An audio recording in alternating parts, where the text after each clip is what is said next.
नमस्कार दोस्तों, मैं नीतीश मिश्रा। कैसे हैं आप सभी। आज बात होगी कुछ राजनीति की। राजनीति में वैसे तो इस वक्त जो भूचाल मचा हुआ है वो किसी से छिपा हुआ नहीं।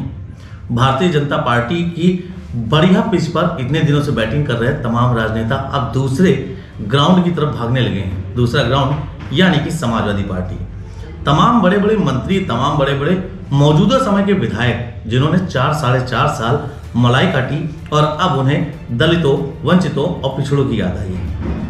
अच्छी बात है, याद करना चाहिए, लेकिन इन 4.5 सालों में आपने उनके लिए क्या किया? आपने खुद कोई काम न करके उनको, जो भारतीय जनता पार्टी पर आपने आरोप लगाए, ठीक है, हम आपकी बात से सहमत हैं। आपने जो आरोप लगाए कुछ सोच समझ के लगाए, लेकिन इस पर आकलन आपका भी तो होना चाहिए।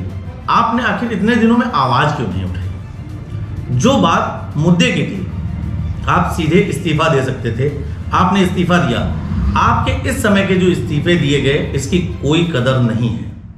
ये सिर्फ राजनीति से प्रेरित लग रहे हैं। मेरा संदेश है ये उन नेताओं को जो अभी तक इस्तीफा दिए हैं और जो भविष्य में इस्तीफा दे रहे हैं, और खासकर उस जनता को जो जनता इस वक्त मुझे देख रही है। मेरा उनसे सिर्फ यही अनुरोध है कि ऐसे नेता जो कभी बहुजन समाज पार्टी, कभी समाजवादी पार्टी, कभी भारतीय जनता पार्टी के खेमे में रहते हैं, आप ये सोचिए कि क्या उनको दिल से कभी इस बात को सोचने की जरूरत नहीं पड़ती कि जनता जो हम पर विश्वास करती है, जिसको हम इतनी बड़ी बड़ी बातें बताते हैं, उसको छोड़कर उसके भावनाओं को आहत करके हम एक झटके में चले जाते हैं, तो उन्हें कैसा लगता होगा। लेकिन नहीं, इन नेताओं को जनता का कभी सोचना ही नहीं है, और ना ये कभी सोचते थे, ना कभी ये सोचेंगे।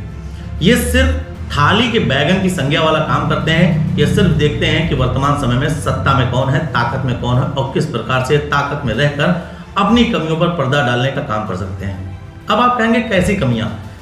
अगर एक प्रत्यक्ष उदाहरण मैं आपको दूं, इस वक्त स्वामी प्रसाद मौर्य का।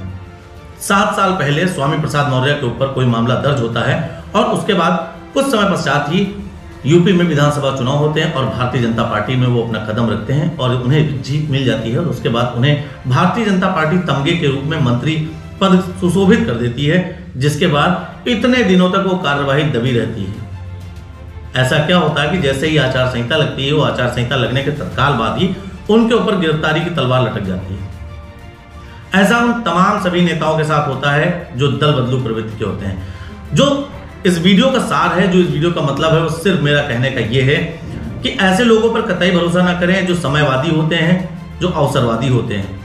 दूसरी सबसे बड़ी बात, इन राजनीतिक पार्टियों को भी इन बात को ध्यान रखना चाहिए, और इस बात के लिए मैं एक लाइन कहूंगा जो डॉक्टर कुमार विश्वास की है। उनकी एक लाइन है, जो मेरा हो नहीं सकता, जो मेरा हो नहीं पाया वो तेरा हो नहीं सकता।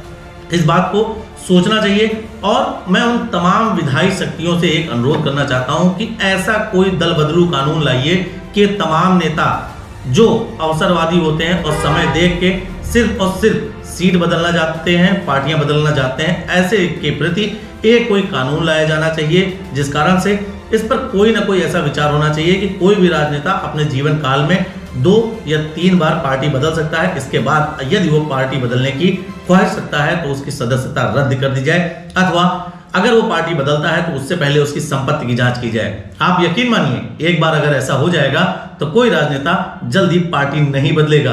कैसी लगी आपको हमारी बात? अगर आप हमारी बात से सहमत हैं तो जल्दी से जल्दी चैनल को सब्सक्राइब कर लीजिए और वीडियो को शेयर करना बिल्कुल ना भूलिए। धन्यवाद।